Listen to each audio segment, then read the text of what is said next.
परमेश्वर का धन्यवाद देते हैं। आज मैं आपसे बात करने जा रही हूं कि कैसे परमेश्वर आपकी जिंदगी में उन गुमी हुई, उन लॉस्ट चीजों को रिस्टोर करते हैं। और परमेश्वर का धन्यवाद देते हैं कि आज का वचन हमारे लिए होने वाला है।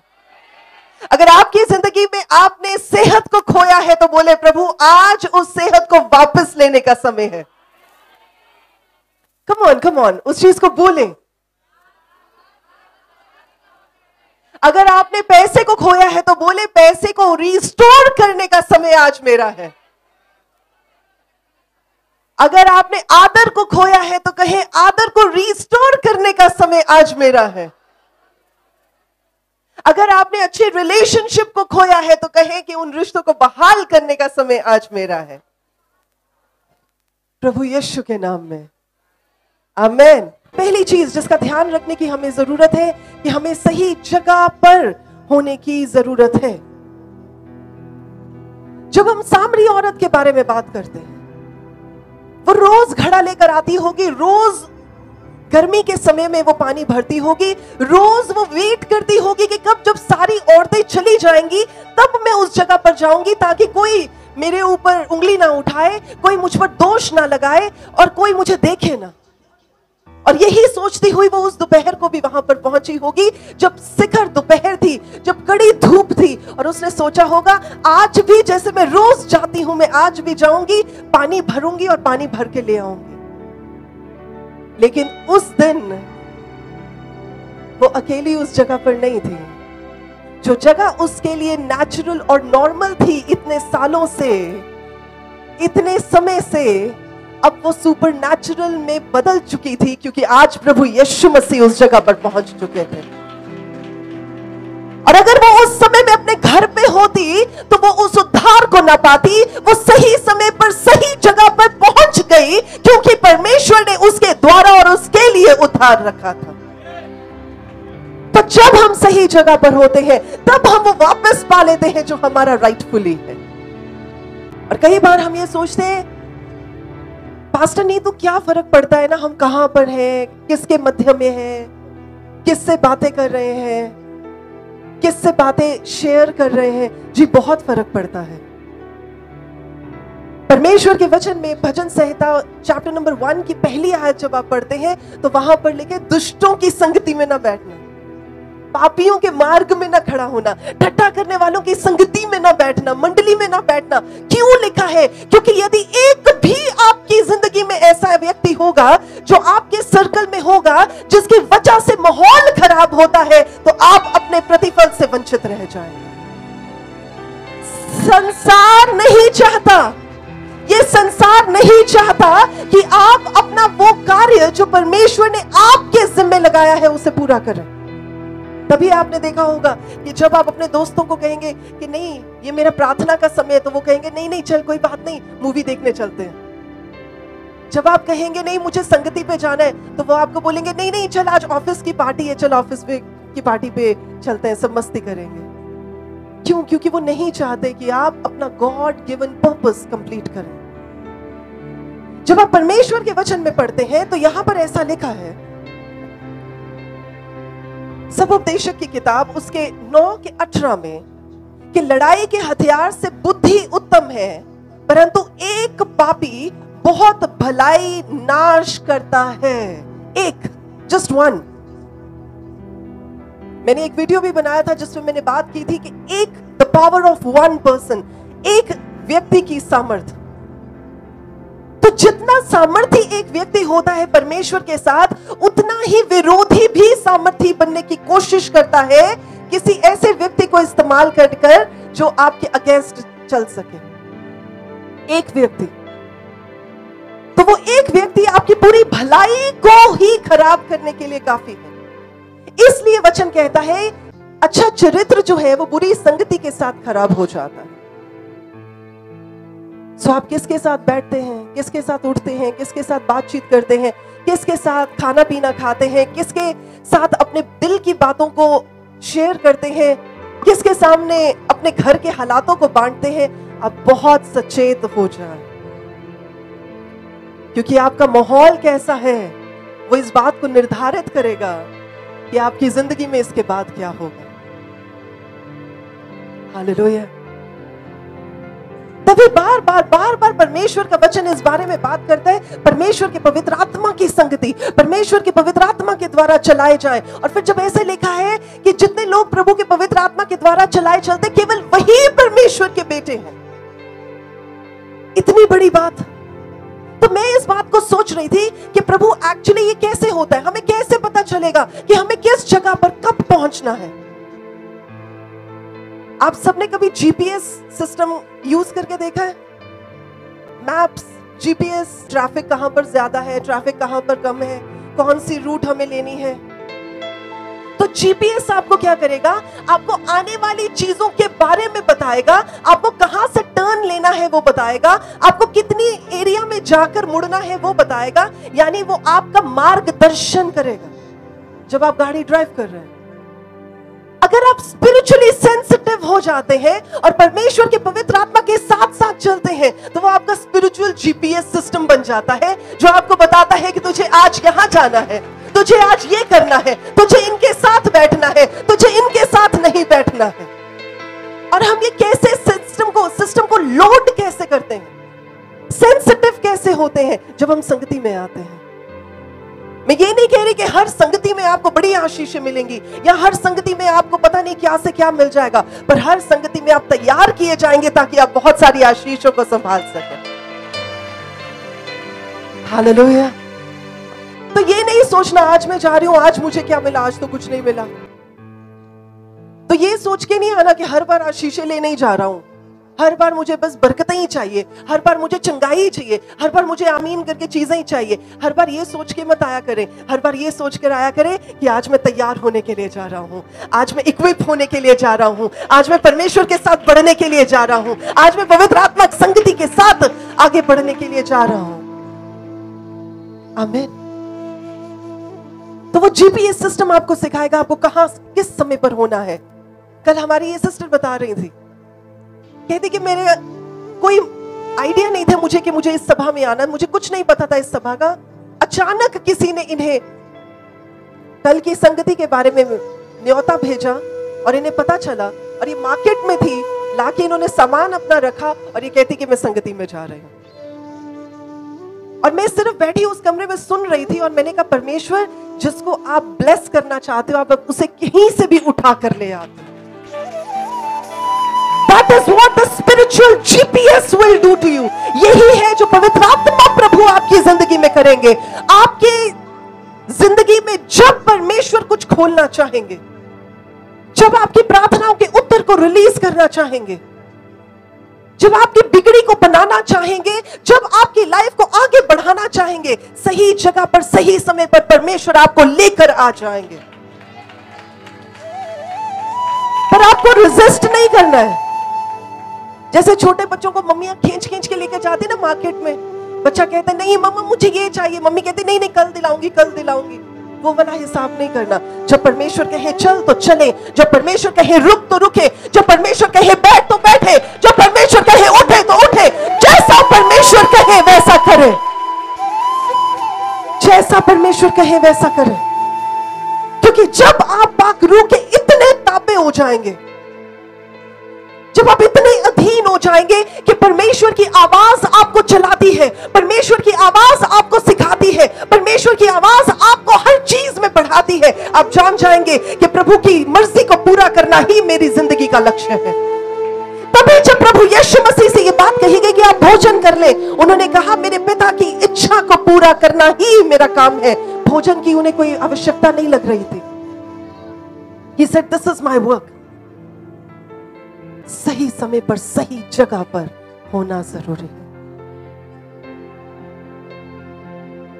और अगर आप ये सोच रहे पास्टर नीतू, अगर हम कहीं जगह पर ना पहुंच पाए और अगर हमें हमारी वो जो परमेश्वर ने चीजें रखी हैं वो ना मिली, तो फिर तो हम महरूम रह जाएंगे, फिर तो हम लोग इससे खाली रह जाएंगे। जी नहीं, परमेश्वर जानते हैं।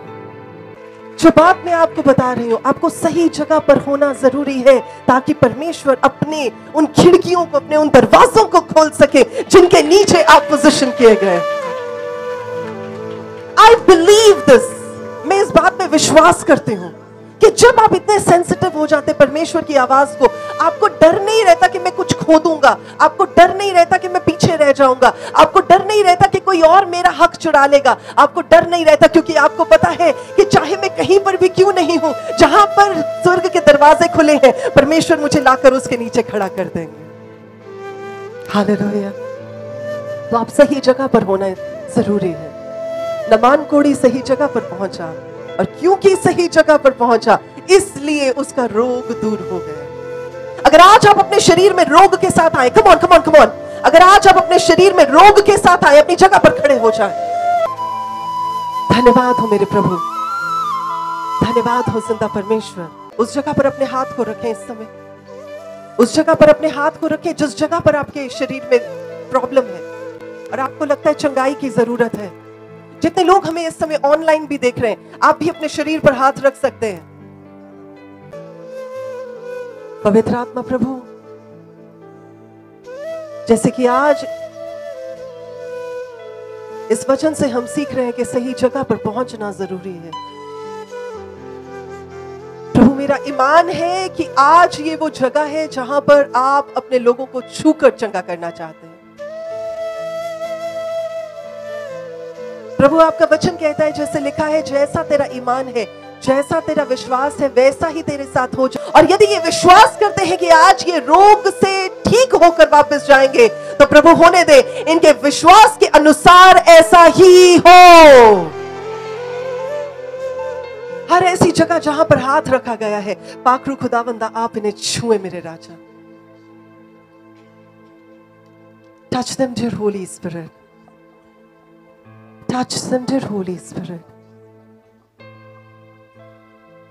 प्रभु, और ऐसे छुए कि वो महसूस कर सके कि आपने छुआ है।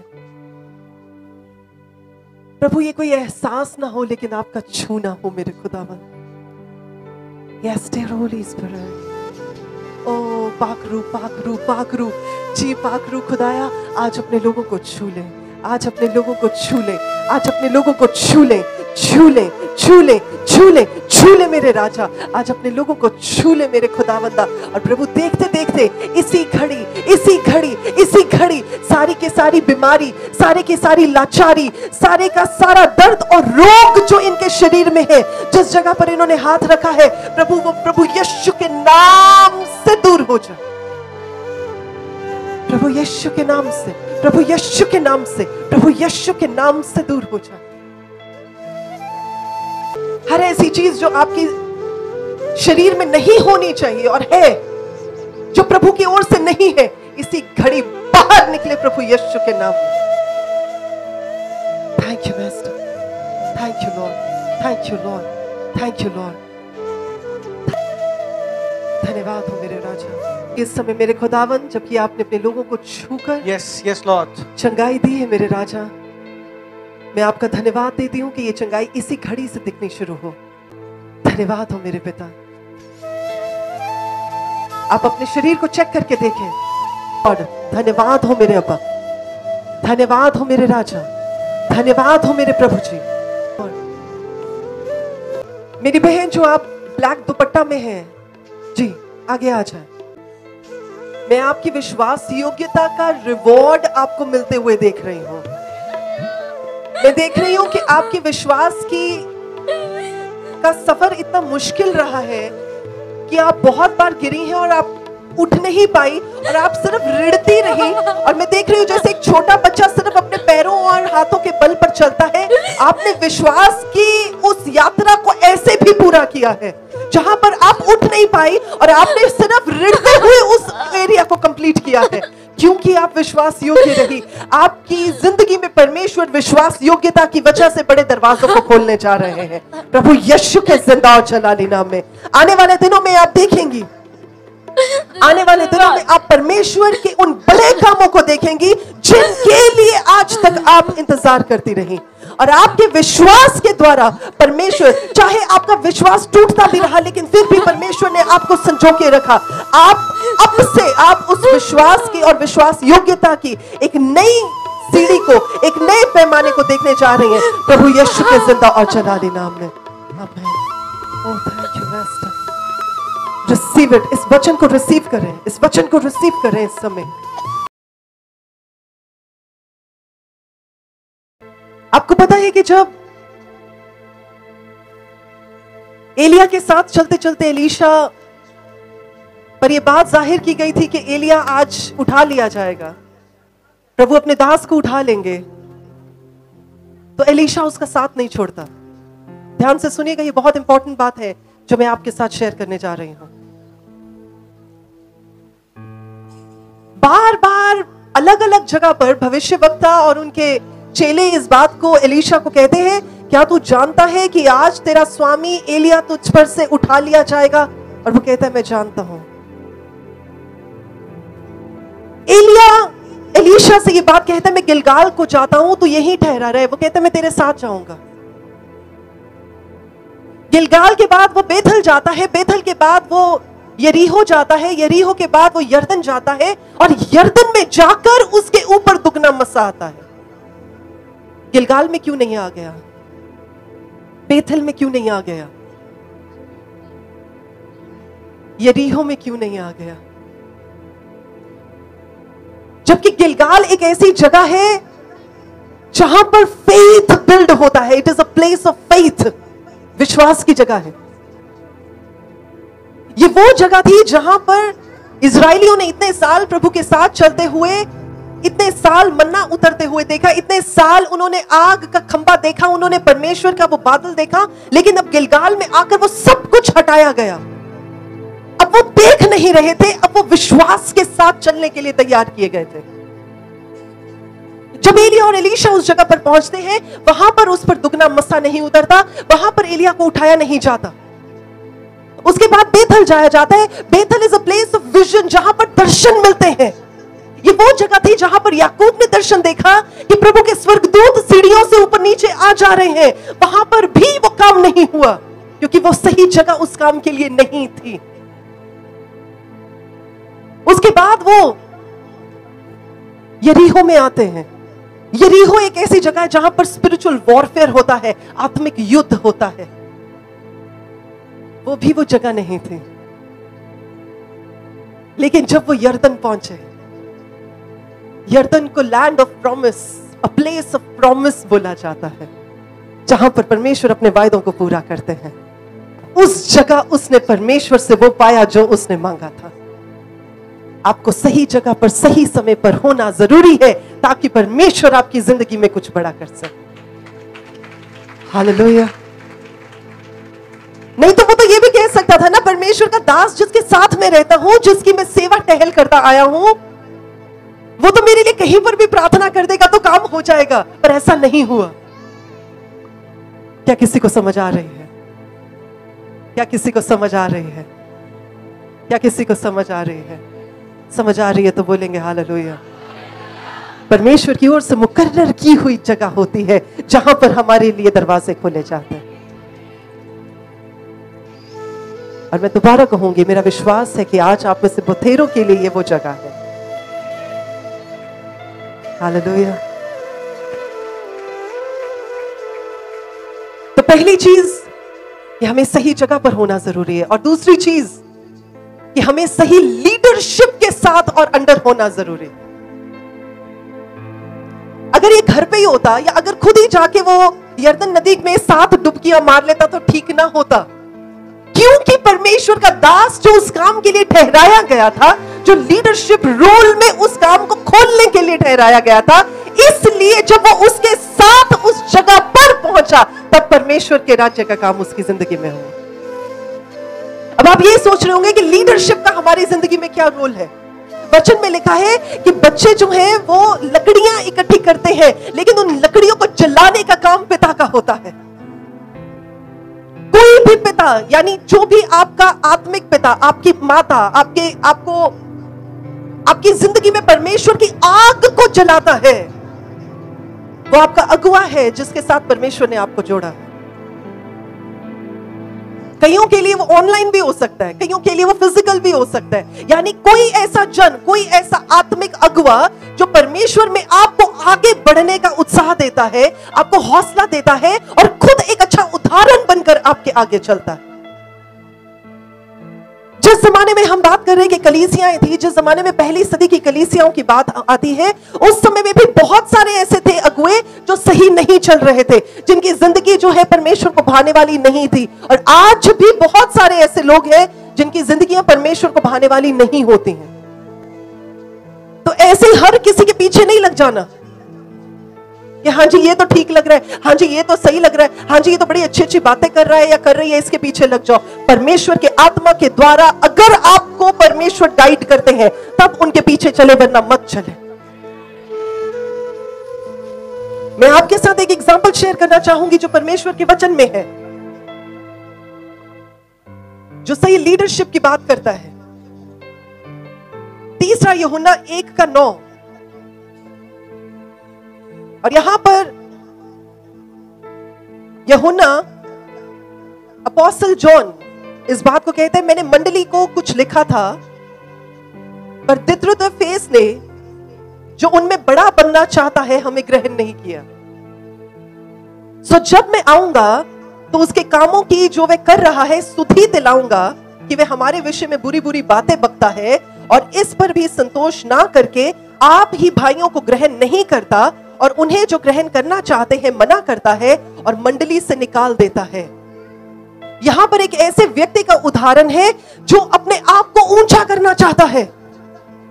आपको कैसे पता चलेगा कि कोई व्यक्ति परमेश्वर की ओर से आपकी जिंदगी में अगुवा ठहराया गया है या नहीं है?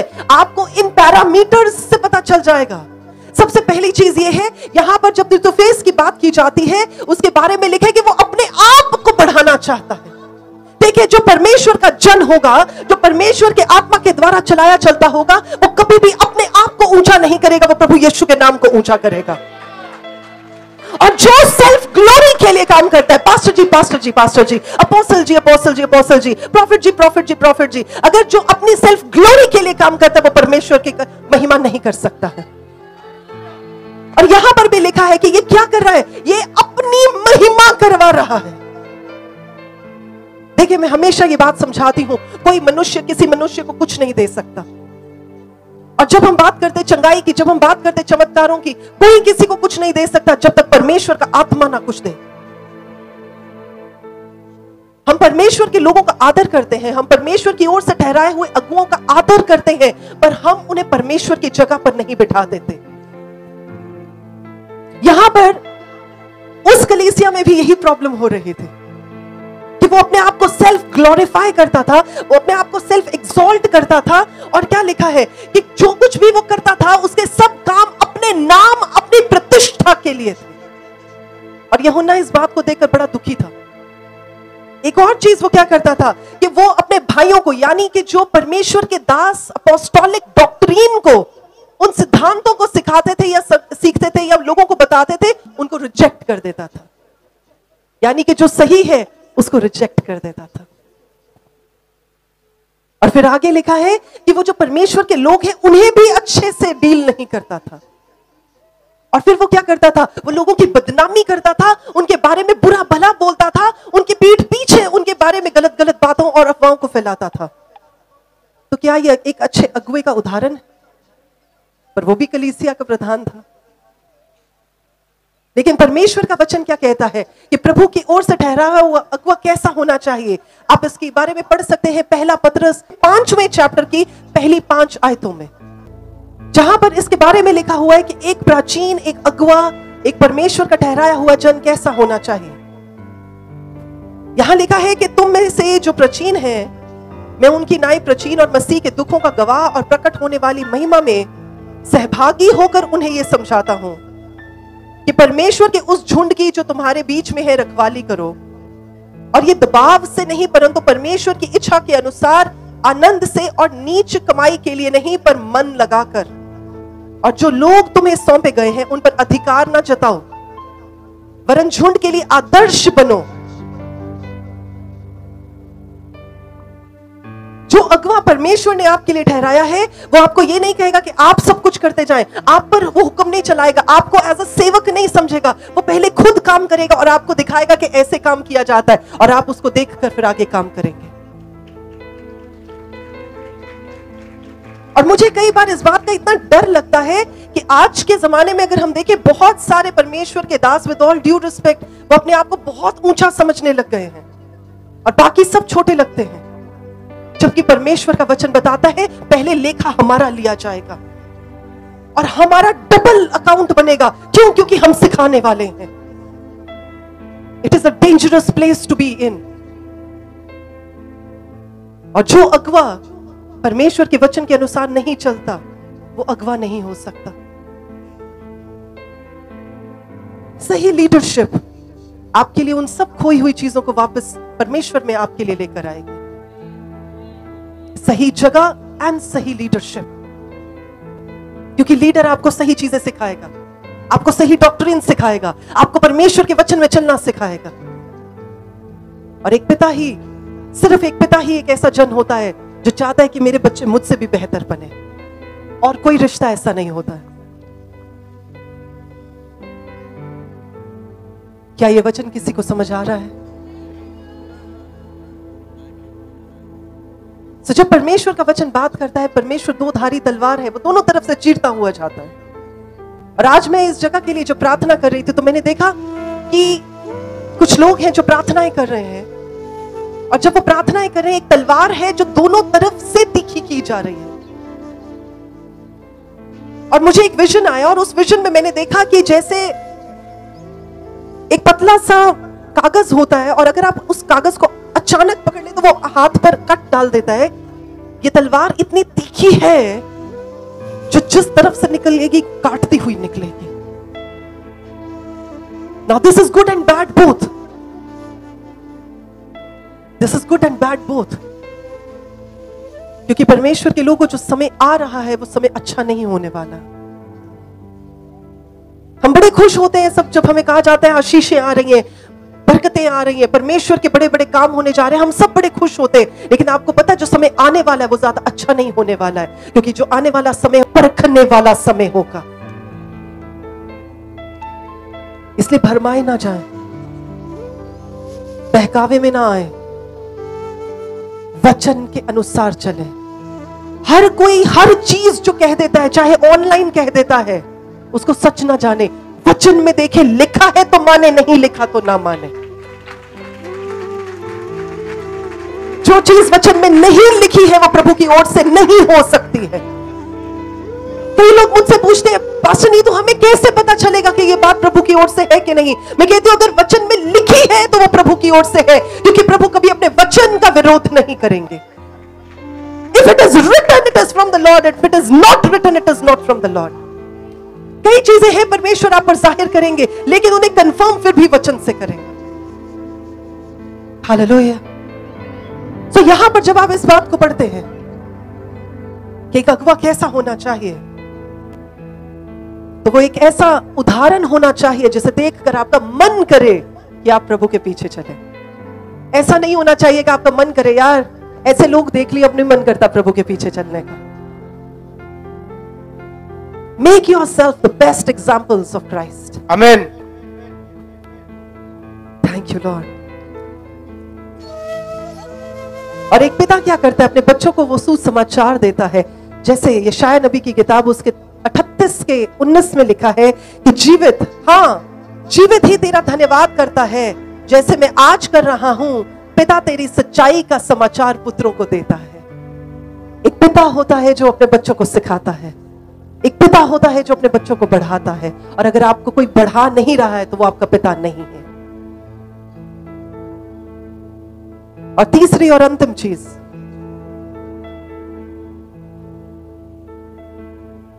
जिसकी बात मैं बार बार आज इस सेशन में करती आ रही हूं। सबसे पहली बात हमने क्या सीखी? सही समय पर सही जगह पर होना। दूसरी चीज सही लीडरशिप। और तीसरी चीज कि अपने आप को पवित्र आत्मा की हजूरी में इतना लिपटने दें, इतना सोख करने दें, इतना तैयार करने दें कि जब परमेश्वर आपसे कोई बात करे आपको उसमें कोई संदेह ना हो। हालेलुया। कई लोग मुझसे पूछते हैं, पास्टर नहीं तो हमें कैसे पता चलेगा कि सही कौन है गलत कौन है? आपके मन में भी कभी आता है? मुझे लगता है हम अगुए भी कई बार डिस्टर्ब हो जाते कई चीजों को देख के, आई एम श्योर। और हमें लगता है कि क्या ये वाकई प्रभु की ओर से हो रहा है जो दिखा रहे हैं, सब सोचते हैं। पर आपको एक थंब रूल बताना चाहती हूं आज।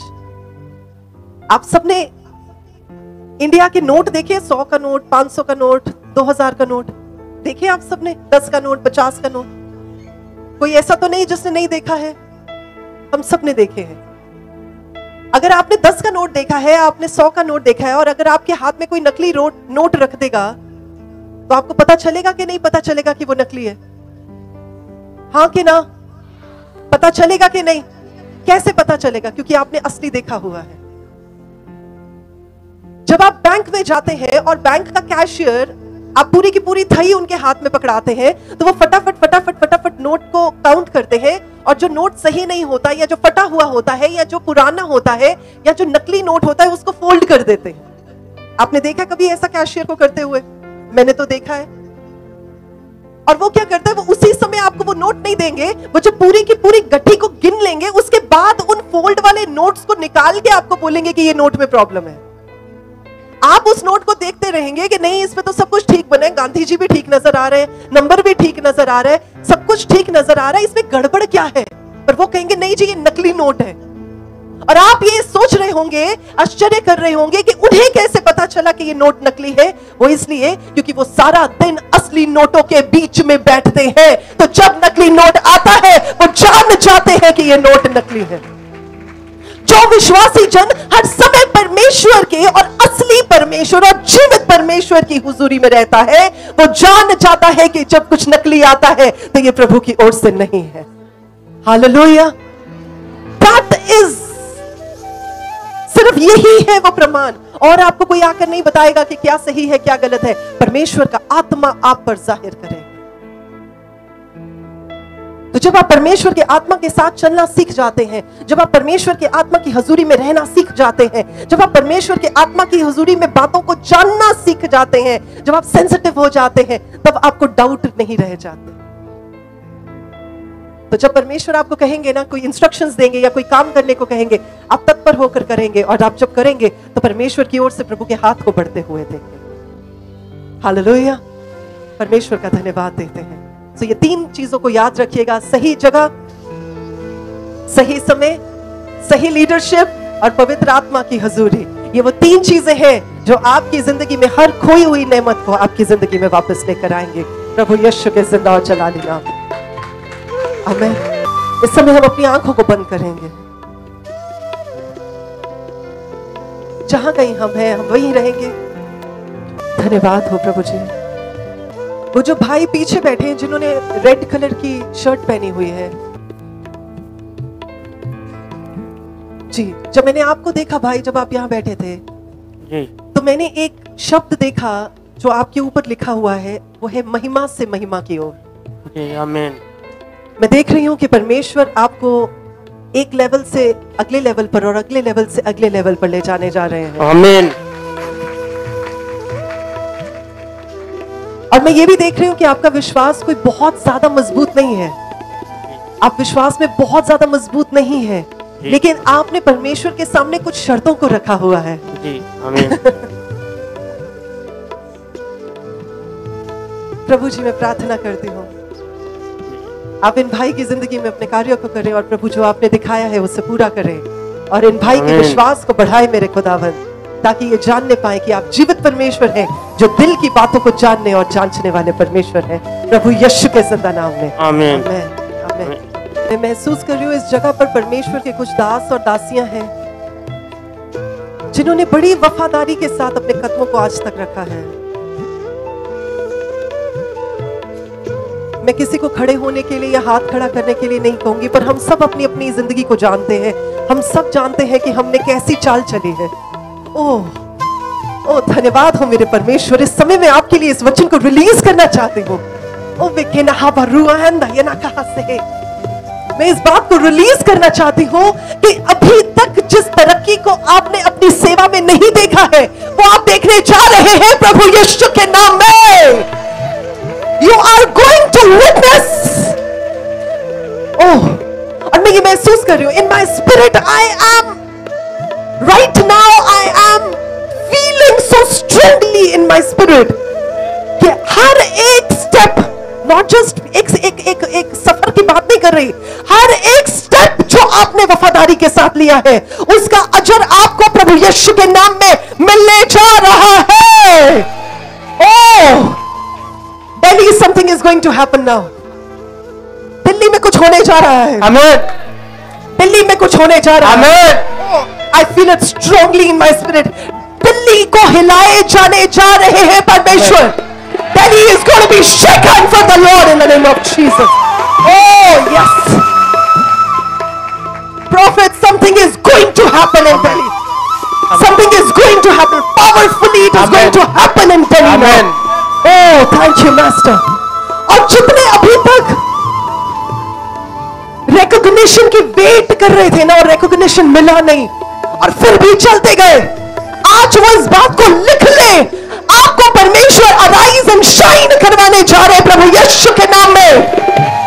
ओह, thank you master. Oh, oh, thank you Lord. Arise and shine. आमीन। उठ और प्रकाशमान हो। Oh, thank you Lord. अद्भुत। Something supernatural is going to happen. Something supernatural is going to happen. मैं काले बादलों को झड़ते हुए देख रही हूँ। मैं काले बादलों को हटते हुए देख रही हूँ और मैं परमेश्वर की रोशनी को, ब्राइट रोशनी को आते हुए देख रही हूँ। जो लोग विश्वास करें खड़े हो जाए। There is massive anointing in this place. There is massive anointing in this place.